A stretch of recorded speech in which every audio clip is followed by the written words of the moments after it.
Hi, everybody. Welcome to another episode of Band Together Leadership. My name is Paul Everts. I am the host and also the founder of Band Together Leadership. You can contact me on my email address, and I wish you would. BAND, the number two together, bandtogether at Comcast.net. Also, please visit our website, which is conductingmylife.com, where you go to the curriculum tab and you'll see I'm one of the John Maxwell team members.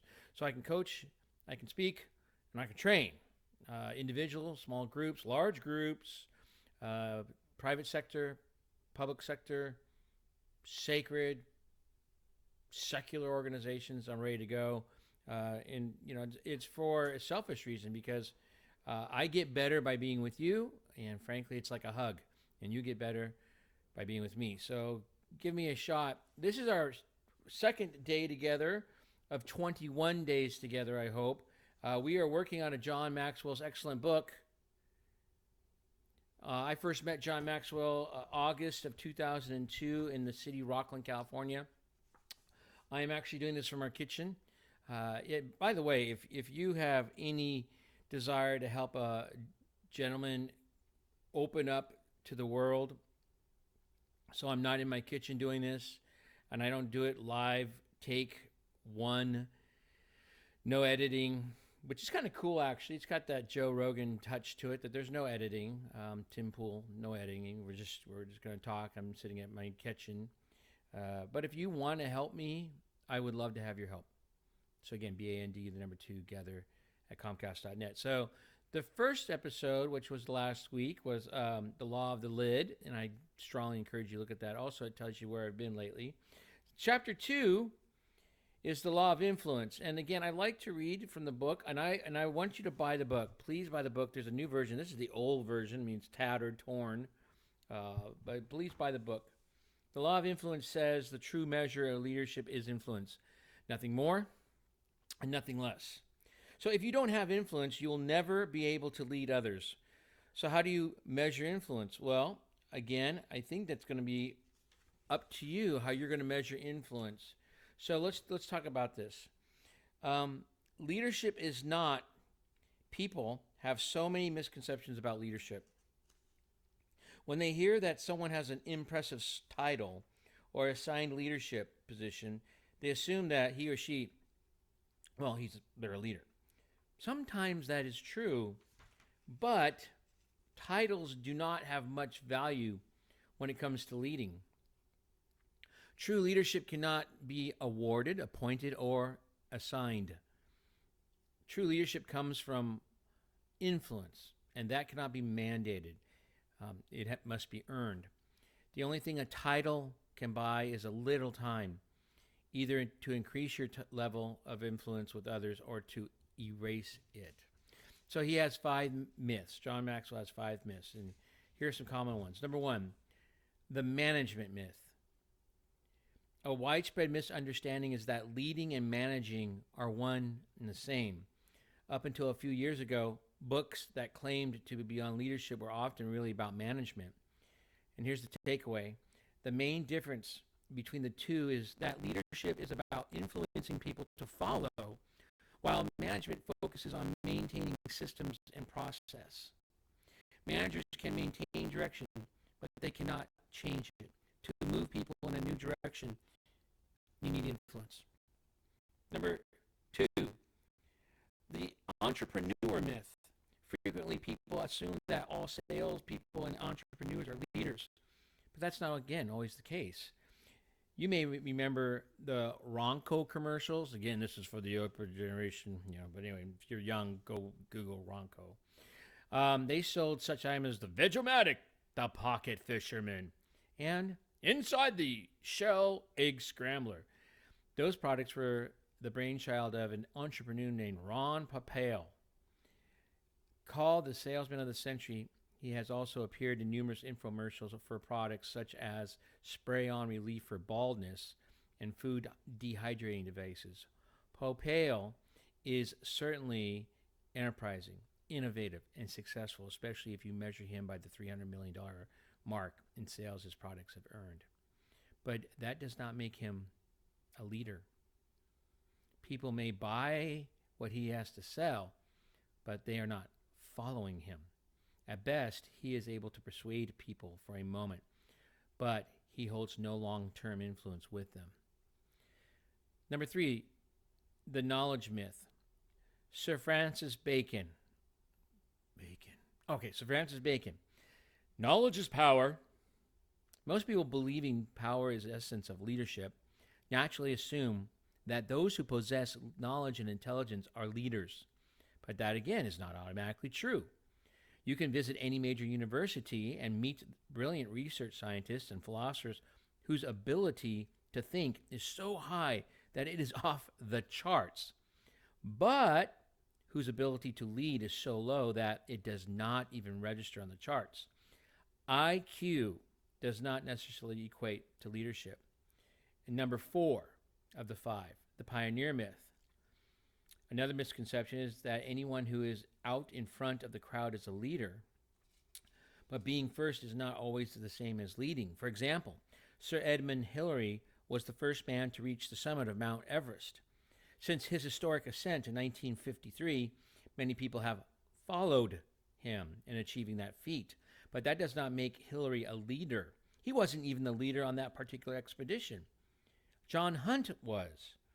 And when Hillary traveled to the South Pole in 1958 as part of the Commonwealth Trans-Antarctic Exhibition, he was accompanying another leader, Sir Vivian Fuchs, Fuchs, F-U-C-H-S.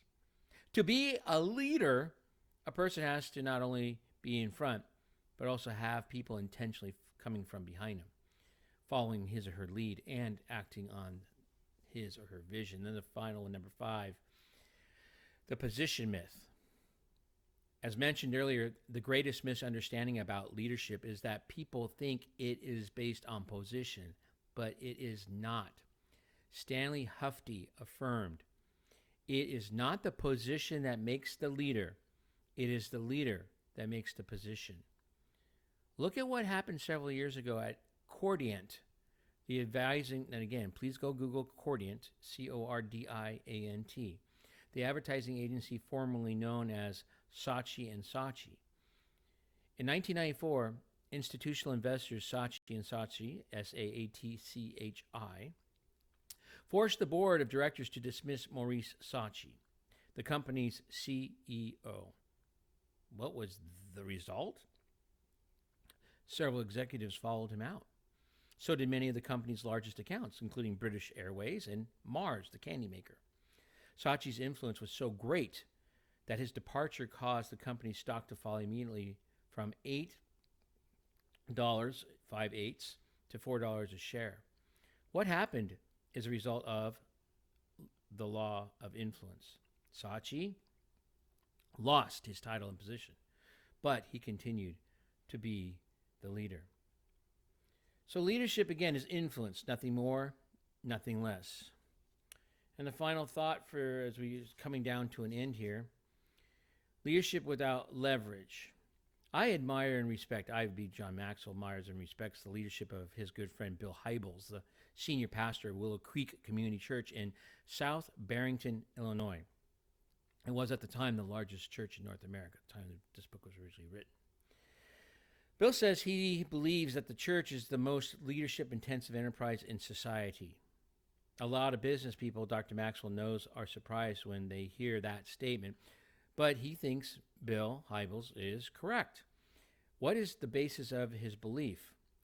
Positional leadership does not work in volunteer organizations. Because a leader does not have leverage or influence, he is ineffective. In other organizations, the person who has possession has incredible leverage. In the military, leaders can use rank and, if all else fails, throw people into the brig. In business, bosses have tremendous leverage in the form of salary, benefits, and perks. Most followers are pretty cooperative when their livelihood is at stake. But in voluntary organizations, yeah, true, such as churches, the only thing that works is leadership in its purest form. Leaders have only their influence to aid them. And as Harry A. Overstreet observed, he says, "The very essence of all power to influence lies in getting the other person to participate. Followers in voluntary organizations cannot be forced to get on board. If the leader has no influence with them, then they won't follow. When Dr. Maxwell recently shared that observation with a group of about 150 CEOs from the automobile industry, Dr. Maxwell saw light bulbs going on all over the room. And when he gave them a piece of advice, they really got excited. He's going to share that same advice with you and me.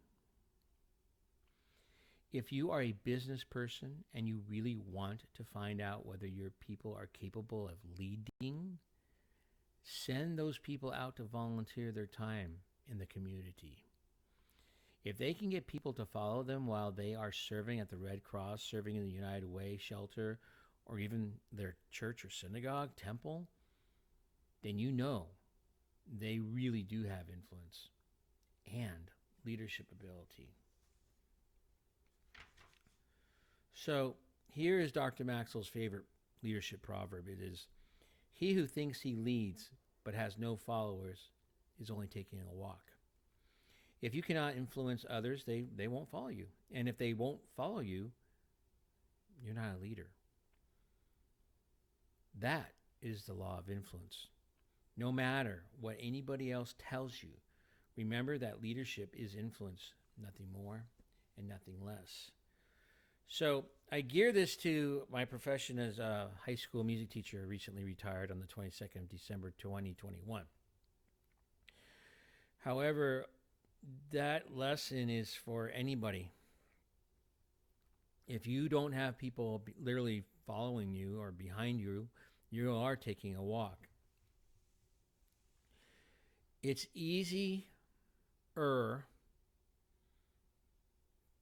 have people follow you when they know you sincerely care about them.